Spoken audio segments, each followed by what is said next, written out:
Sejam muito bem-vindos e que a paz de Deus esteja entre todos nós, nos beneficiando do sistema nervoso, nos reforçando o organismo, a saúde, a tranquilidade, a nossa capacidade de entendimento. Na tarde de hoje, mais uma vez, vamos estudar as palavras que Jesus pregou.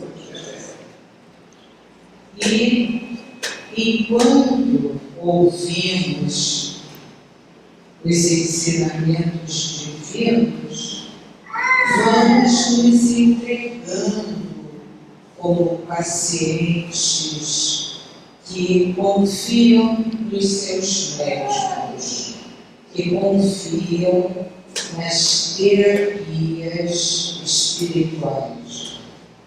Mas para que nós possamos ser beneficiados por essas terapias espirituais, é necessário e imprescindível que nós desejemos esse tratamento. E o nosso consentimento para sofrer essas intervenções da espiritualidade se fazem a partir do nosso esquecimento de todas as coisas que não sejam esse momento. Então, vamos deixando do lado de fora as preocupações, vamos nos colocar em condições de quem espera o remédio que há de aliviar todas as nossas dores. E dessa forma, nossa irmã Ângela nos ajudará nesse trabalho de aceitação dos cuidados dos médicos divinos, fazendo a leitura da página de hoje. Humildade de espírito. Bem-aventurados os pobres em espírito, porque deles é o reino dos céus. Mateus 5, 3. A humildade é o ingrediente indefinível e oculto, sem o qual o pão da vida amarga invariavelmente na boca.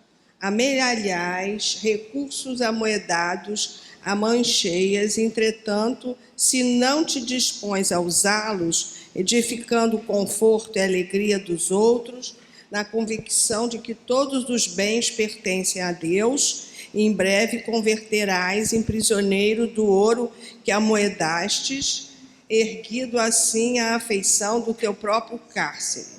Receberás precioso mandato de autoridade entre as criaturas terrestres. No entanto, se não procuras a inspiração do Senhor para distribuir os talentos da justa fraternidade, como quem está convencido de que todo o poder é de Deus, transformar-te-ás pouco a pouco no empreiteiro inconsciente do crime, por favoreceres a própria ilusão, buscando incenso a ti mesmo na prática da injustiça. Erguerás teu nome no pedestal da cultura, contudo, se te não inclinas à sabedoria da eternidade, acendendo a luz em benefício de todos, como quem não ignora que toda inteligência é de Deus, depressa te rojas ao chavascal da mentira, angariando em teu prejuízo a embriaguez da vaidade e a introdução à loucura. Lembra-te de que a bondade celeste colocou a humildade por base de todo o equilíbrio da natureza. O sábio que honra a ciência ou o direito não prescinde da semente que lhe garanta a bênção da mesa. O campo mais belo não dispensa o fio d'água que lhe fecunda o seio em dádimas de verdura. E o próprio sol, com toda a pompa do seu magnificente esplendor, embora fulcro da criação, converteria o mundo em pavoroso deserto, não fosse a chuva singela de que lhe ambienta no solo a força de vida divina. Não desdéns, pois, servir, aprendendo com o mestre sublime que realizou o seu apostolado de amor entre a manjedoura desconhecida e a cruz da flagelação. E serás, contanto, entre aqueles para os quais ele mesmo pronunciou as inesquecíveis palavras: bem-aventurados humildes de espírito, porque a eles mais facilmente se descerrarão as portas do céu. Do livro Evangelho por Emmanuel, Espírito Emmanuel, psicografia de Francisco Cândido Xavier. Uma boa palestra a todos. E agora, nossa irmã Leuda fará o estudo dos 2 primeiros itens do capítulo 7, que diz: bem-aventurados os humildes. Com a palavra, nossa irmã Leuda. Obrigada.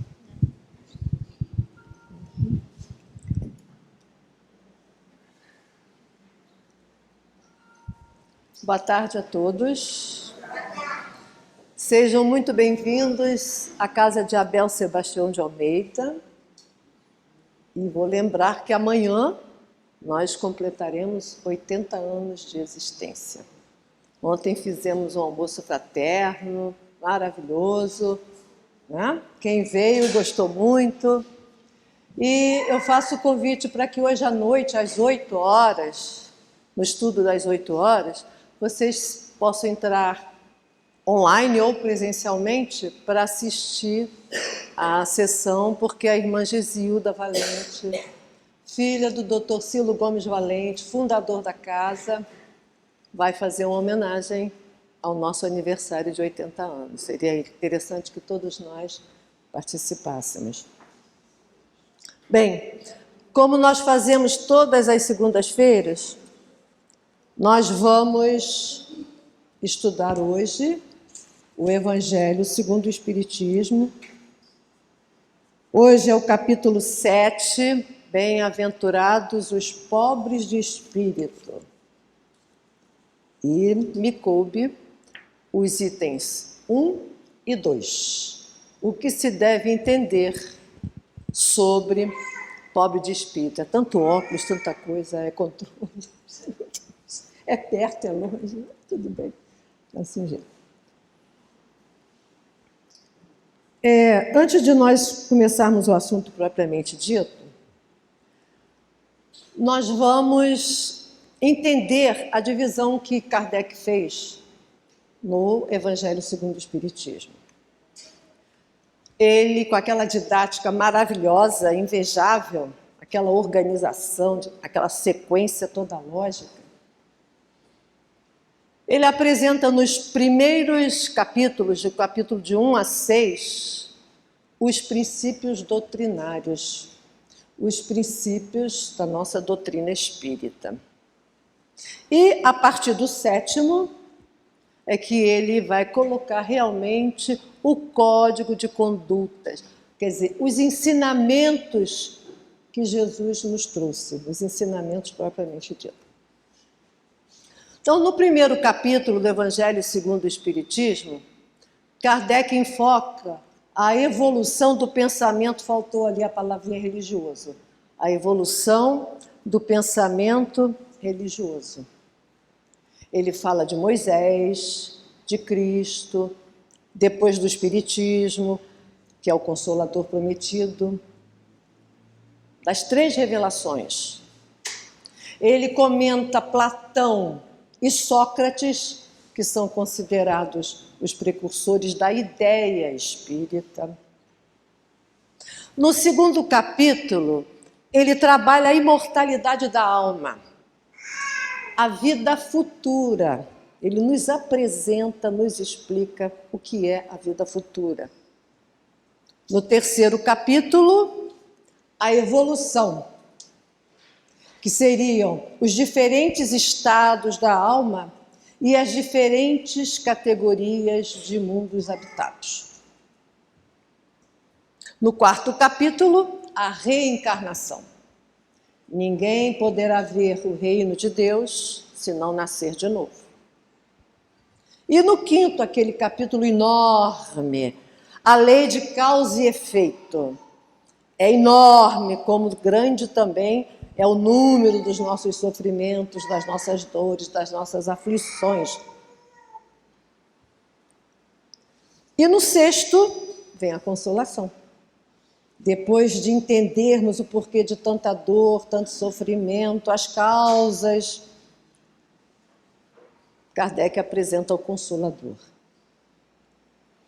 O Consolador, o Cristo, aquele que consola a dor. E ele introduz várias instruções de espíritos, várias instruções enviadas pelo próprio Espírito de verdade. E hoje nós começamos a apresentar o código de conduta que nós devemos desenvolver para realmente atingirmos o objetivo final. Qual é esse objetivo final? A transformação moral.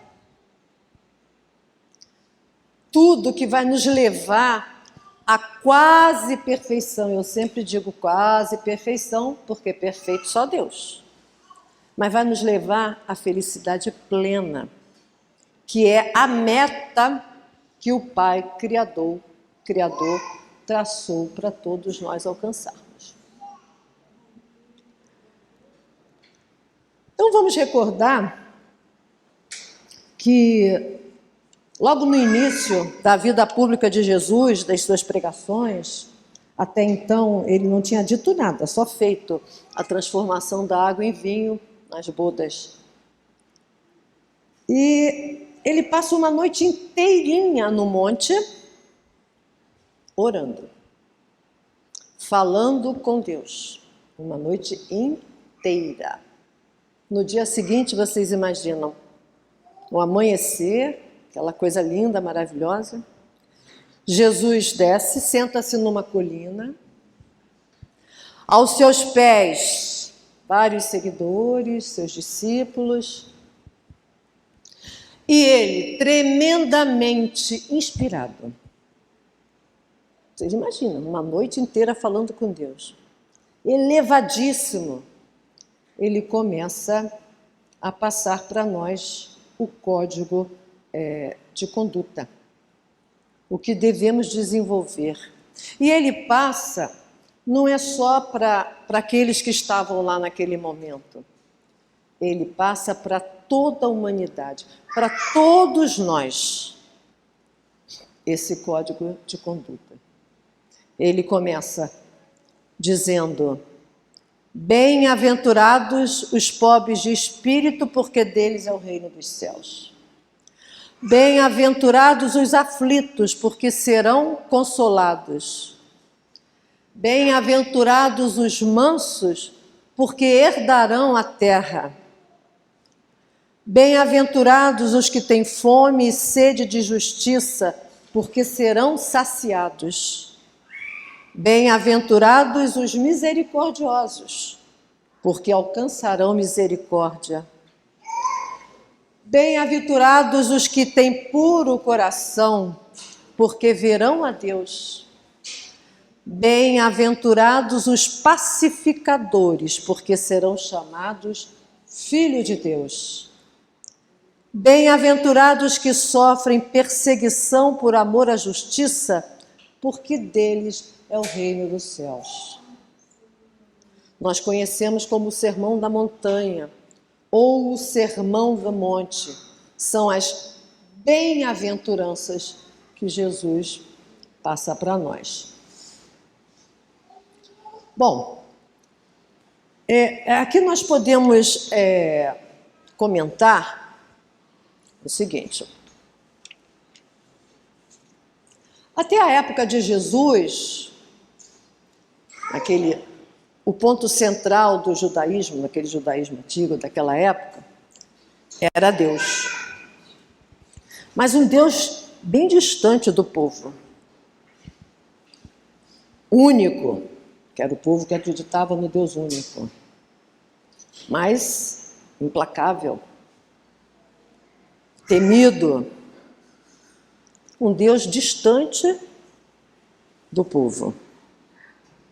E para aquele povo que não tinha noção de vida futura, as bênçãos de felicidade, as bênçãos divinas eram riquezas, vida longa, saúde e prosperidade.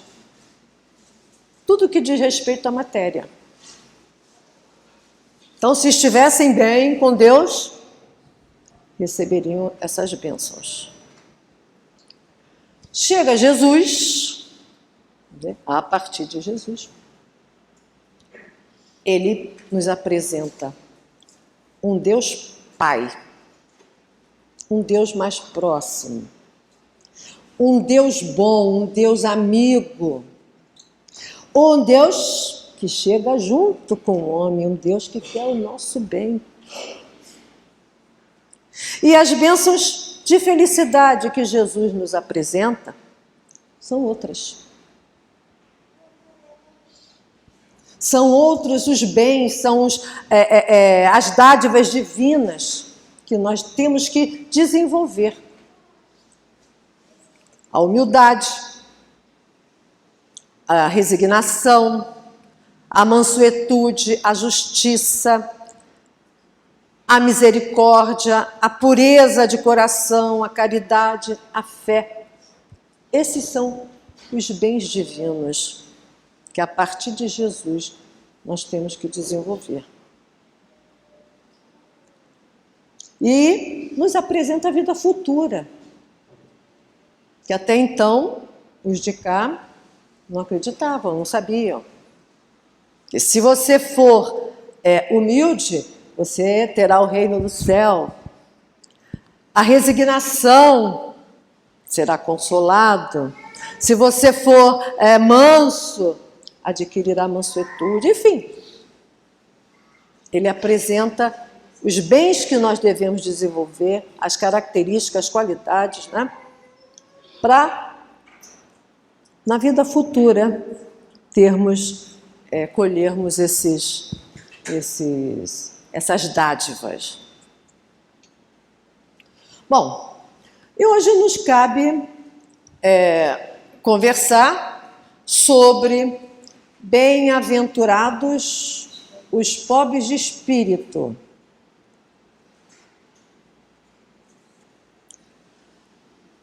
Muitas interpretações errôneas existem em torno dessa expressão pobres de espírito.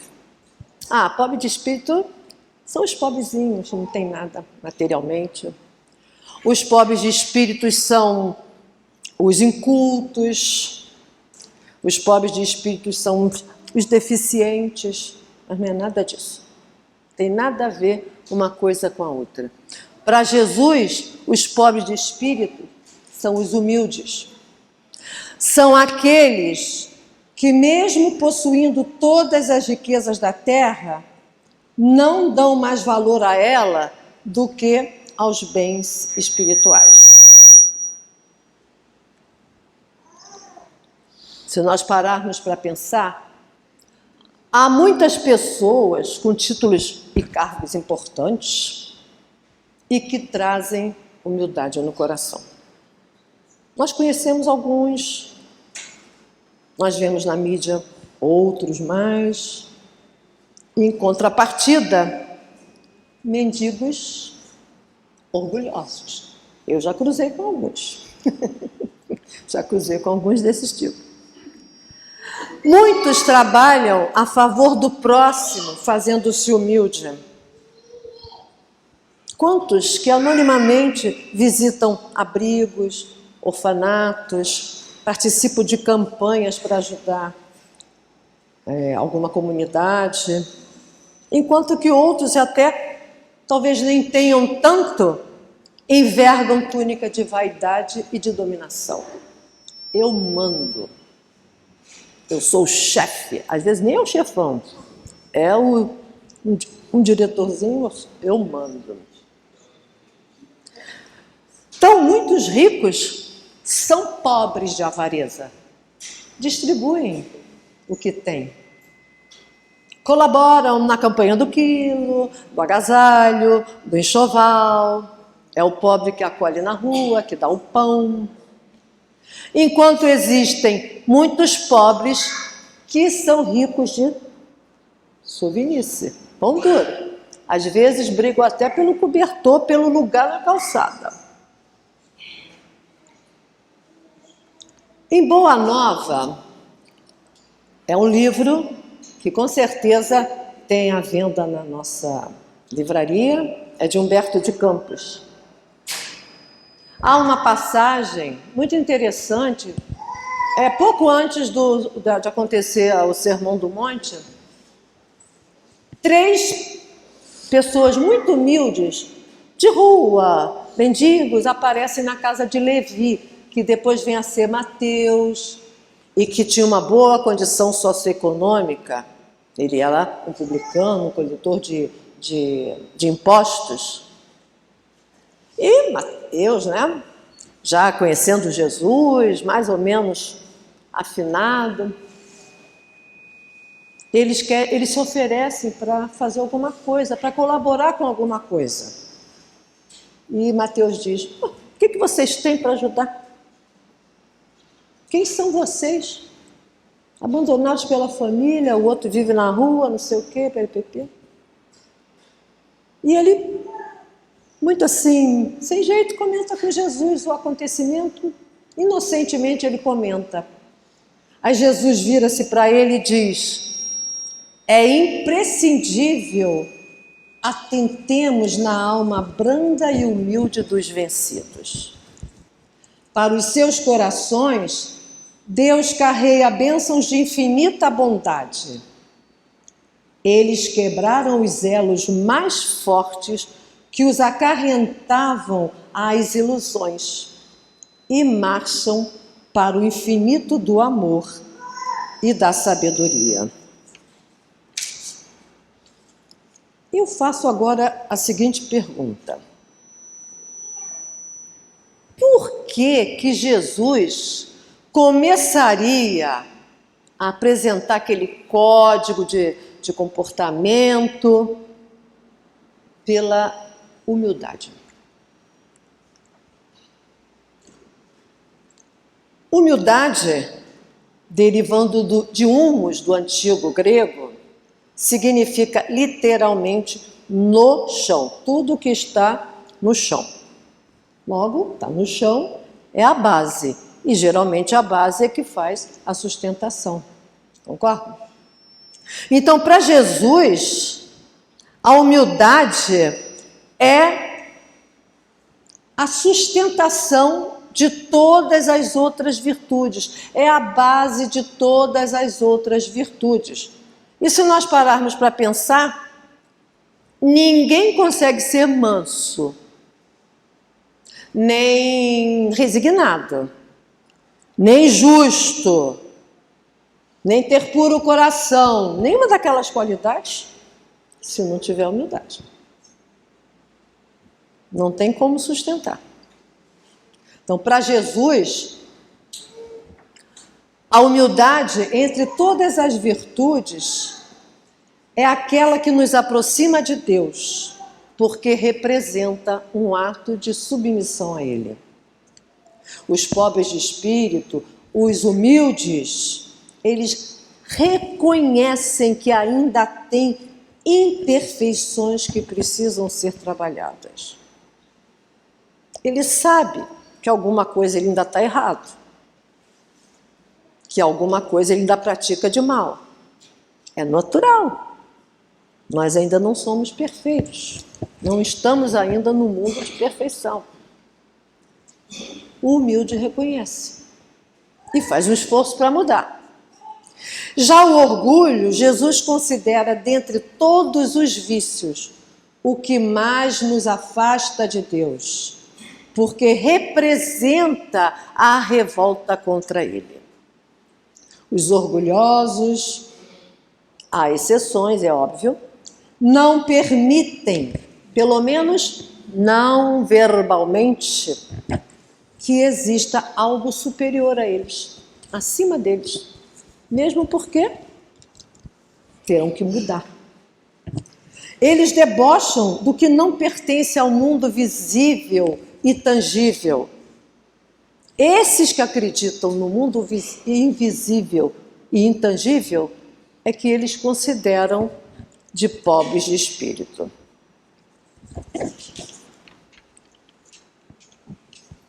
Em muitas das passagens de Jesus, nós vamos encontrar referência à humildade. Na última ceia, por exemplo, Jesus divide o pão, o vinho, conversa, participa que aquela será a última ceia que farão juntos, comunica que vai ser traído por algum deles, e conversa vai, conversa vem. Ele fala em um reino na eternidade, um reino luminoso na eternidade. Não deu certo. Os discípulos, entre eles, começaram a discutir, a trocar ideias, quem faria mais conquista, quem faria o quê para naquele reino, na eternidade, ser o maior. E Jesus, só não entenderam nada, não entenderam nada. Diz Humberto de Campos que ele tira a túnica, amarra uma toalha, um pano aqui na altura do quadril, fica que nem um escravo, né? Pega um vaso de água perfumada, que era muito comum nas casas, porque imagina andar naquele chão de terra, né? Com sandália, aquela sandália toda aberta ou descalço, chegavam sempre todo embranquecidos, todo empoeirados, então tinha sempre um vaso de água perfumada para jogar, para lavar os pés. Jesus pega esse vaso e começa a lavar os pés dos apóstolos. Ficaram horrorizados. Não faça isso. O Senhor é nosso mestre. O que é isso? Não é nosso escravo? E Jesus responde para eles: vós me chamais de mestre e senhor, e dizeis bem, porque eu o sou. Se eu, senhor e mestre, vos lavo os pés, deveis igualmente lavar os pés uns dos outros no caminho da vida. Porque lá no reino do bem e da verdade, o maior será sempre aquele que se fez sinceramente o menor de todos. E existem outros exemplos, como aquele da ocupação dos primeiros lugares nas bodas, nas sinagogas. Aliás, isso não é muito fora do comum, gente que corre para pegar os primeiros lugares. Estão sujeitos a serem convidados a se retirar, ceder para aqueles para os quais os assentos estavam reservados. E Jesus diz também que aquele que se parecer com uma criança será o maior. E hoje em dia eu diria que é uma criancinha mesmo, bem novinha. Porque vai depender muito da educação, dos exemplos. Porque uma criança, ela não vê maldade, ela não julga mal, ela não mede pelas posses, ela não escolhe o seu coleguinha pelas posses, pelo carro que o pai dele tem, pela casa onde ele mora. É pureza. Né? São puros.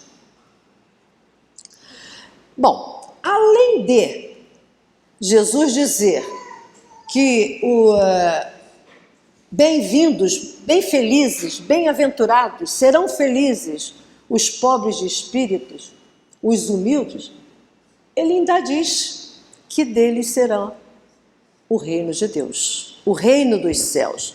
Aí eu coloquei ali uma observação. Reino dos céus, a gente vai sempre encontrar em Mateus. E reino de Deus nos outros discípulos. Mas é tudo a mesma coisa.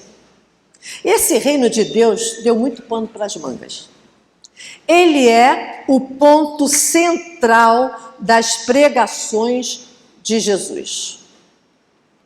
Quando Jesus foi a primeira vez a Jerusalém,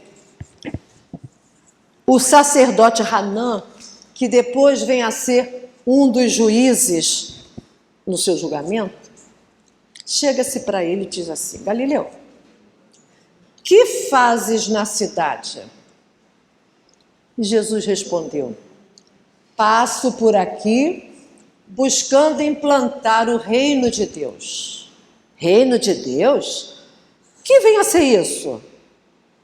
O reino de Deus é a obra divina no coração dos homens, respondeu Jesus. Debochou o sacerdote, né? Ironizou. Obra divina em suas mãos? Por acaso contas com o apoio de algum príncipe ilustre para concretizar os teus objetivos? E Jesus respondeu: os meus colaboradores virão de todas as partes. Claro, claro. Os ignorantes e os tolos estão em todas as partes. Naturalmente, será esse o material que você utilizará para a sua obra. Mas, Galileu, já viste alguma estátua erguida de lodo e de lama? Jesus arrasou. Sacerdote, não há mármore mais puro e mais formoso que o sentimento. E não há cinzel superior ao da boa vontade. Nosso sentimento é o mármore, é o material que nós temos para trabalhar com que arma? Com que modelador? Com a nossa boa vontade. Então, com a nossa boa vontade, transformaremos o sentimento, por mais bruto que seja, numa bela escultura, num belo trabalho, que é o que Deus espera de nós.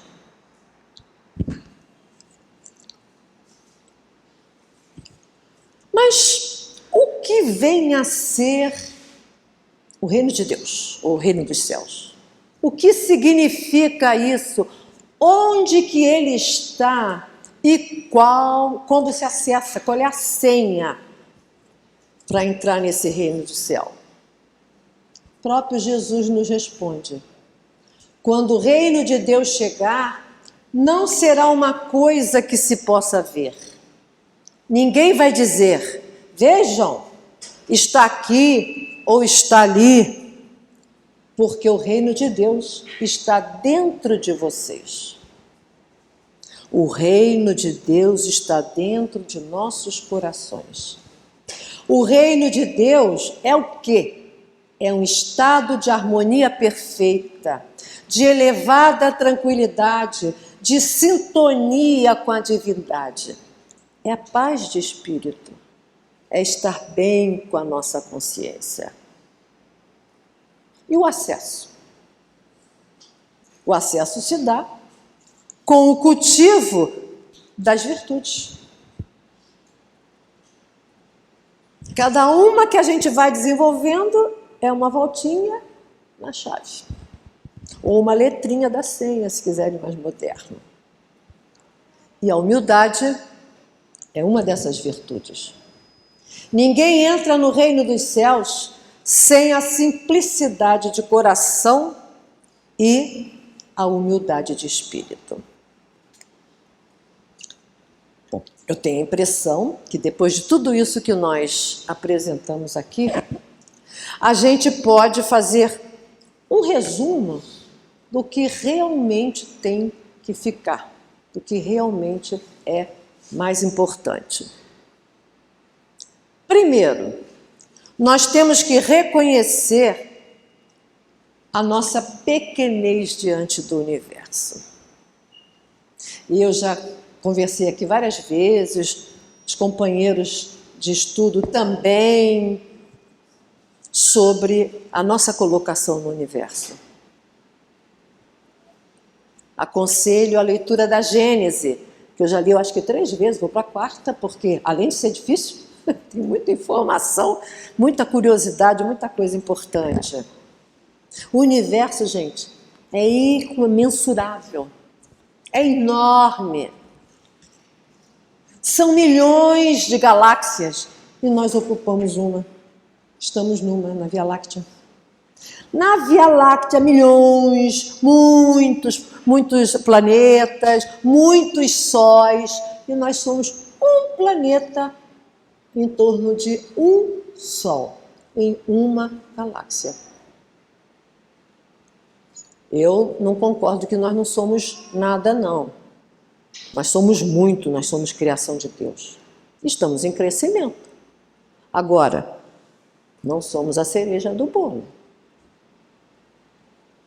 Não somos os únicos no universo. Então, menos. Mais humildade.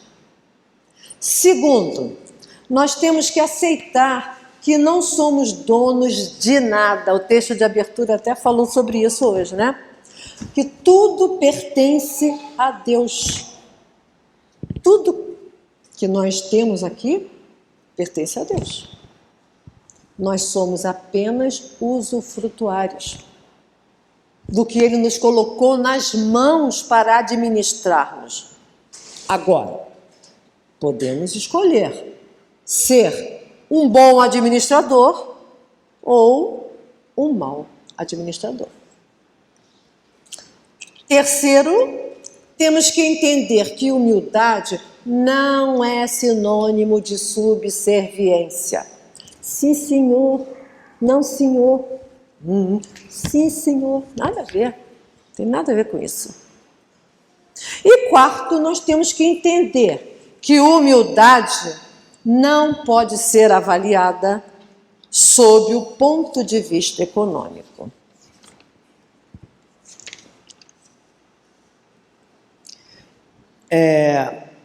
Muita gente confunde humildade com pobreza, né? Mas o dinheiro tem nada a ver com a história. É neutro.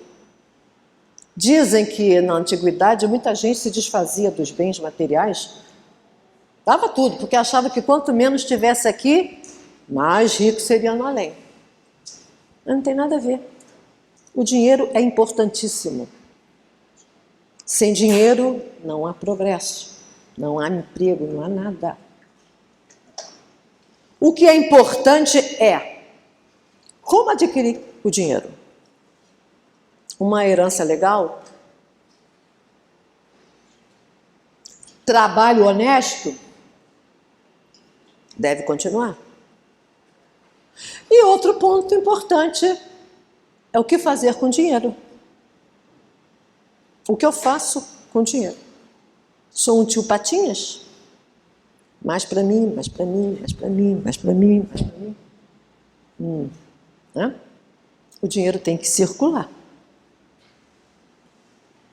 Com dinheiro nós podemos ajudar ao nosso conforto, aos nossos, à comunidade, ao país, ao mundo, quanta gente. participando economicamente das pesquisas, das grandes descobertas, na área de medicina, inclusive, conforme a Sueli bem lembrou na palestra passada. Tem que ter. Bom, vocês lembram da parábola do jovem rico? Deixa eu ver se ela vai entrar aqui.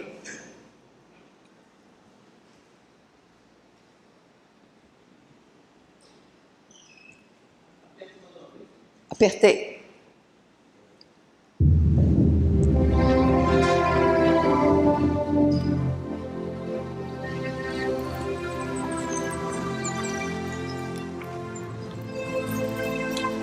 Bom, mestre, que bem farei para conseguir a vida eterna? Por que me chamas bom? Não há bom senão um só, que é Deus. Se queres, porém, entrar na vida, guarda os mandamentos. Quais? Não matarás. Não cometerás adultério. Não furtarás. Não dirás falso testemunho. Honra teu pai e tua mãe. E amarás o teu próximo como a ti mesmo. Tudo isso tenho guardado desde a minha mocidade. O que me falta ainda? Uma coisa te falta. Se queres ser perfeito, vai, vende tudo o que tens e dá-o aos pobres. E terás um tesouro no céu. E vem e segue-me.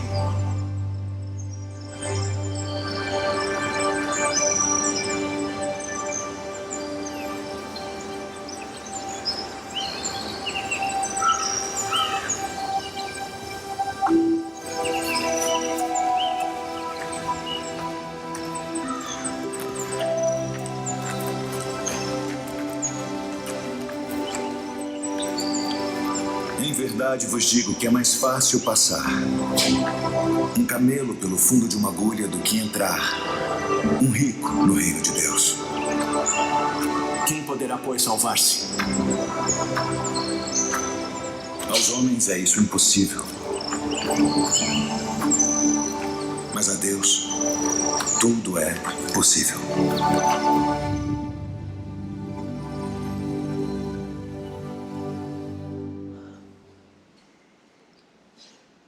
Vamos voltar lá. Vamos voltar lá para...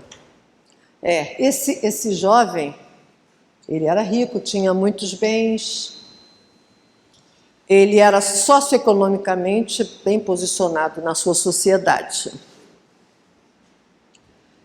E encontra-se com Jesus e pergunta a Jesus, como vocês viram ali, o que ele precisa fazer para entrar no reino de Deus, para a salvação.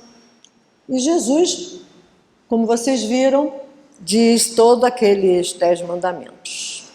Não roubarás, não matarás, não ir para... Aí o rapaz fala, mas isso tudo eu já sei. Eu conheço todas as leis e obedeço todas as leis, desde a minha adolescência. Realmente, aquele jovem rico era um verdadeiro discípulo de Moisés. Ele sabia e obedecia todas as leis. Ele sabia tudo que devia fazer e tudo que não devia fazer. Mas aí, ele pergunta a Jesus o que faltava, né, fazer. O que estava faltando? E Jesus responde. Ele faz uma proposta estranha. Jesus faz uma proposta indecente. Vende tudo, dá para os pobres e segue-me. Aí vocês viram como é que o rapaz saiu, né? Cabisbaixo, né? Tristinho, imagina. Ele não se tornou um discípulo de Jesus. Porque o discípulo do mestre tem que compreender, não é só fazer. Ele tem que compreender, entender e ser. Se modificar através do que compreende. O discípulo de Jesus, o mestre, tem que compreender. Não tem só que fazer, ele tem que saber. Tem que entender e fazer e ser o que Jesus ensina. Mas por que será que Jesus pediu para o rapaz se desfazer de tudo que ele tinha? Ele queria mostrar para o jovem que o ponto que ainda estava faltando para ele atingir o reino dos céus era se desapegar. Era desapegar daquela coisa acentuada, daquele exagero que ele tinha pelos bens materiais. E procurar valorizar mais os bens espirituais, aqueles que vão conosco para a vida futura, que seguem conosco, o resto fica tudo.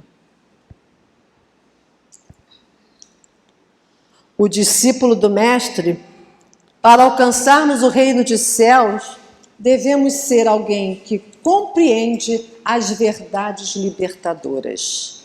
A frase de Jesus: compreenderás a verdade e a verdade vos libertará. Vocês acreditam que realmente Jesus queria que ele se desfizesse das coisas? Ou como naquela passagem do rapaz que quer seguir Jesus, aí ele pede, não, primeiro deixa eu enterrar meu pai, e Jesus diz, deixai aos mortos que enterrem os seus mortos. Será que também Jesus queria que abandonássemos todos que nós amamos? Tudo e todos? Nada, ele não está nem preocupado, não está nem aí. Jesus quis mostrar que faltava vencer o seu apego exagerado aos seus bens materiais e valorizar mais os tesouros espirituais, conforme eu já falei. Jesus não quer que abandonemos tudo e todos.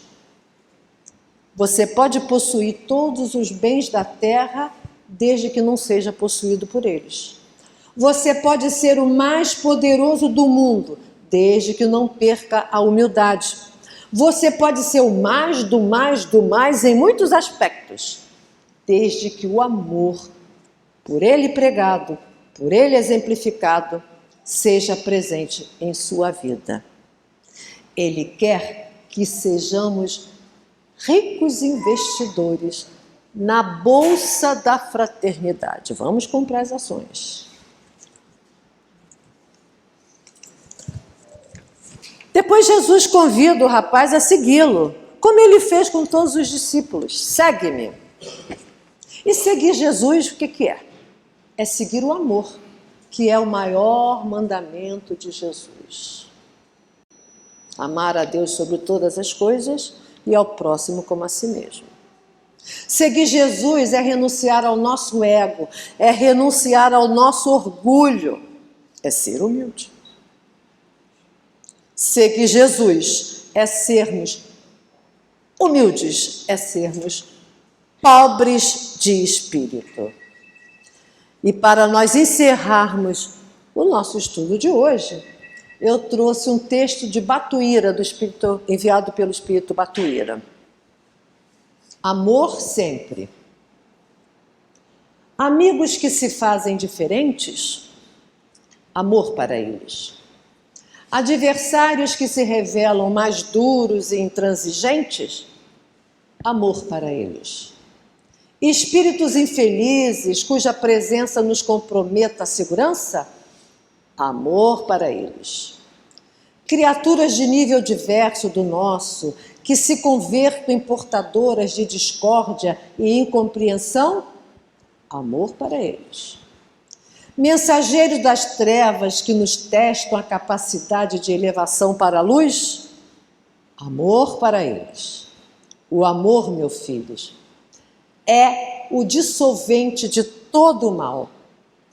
Procuremos executar as nossas tarefas nas bases da caridade e do amor, uns para com os outros, na certeza de que nesses alicerces venceremos sempre. Muito obrigada pela atenção, que a paz esteja com todos nós.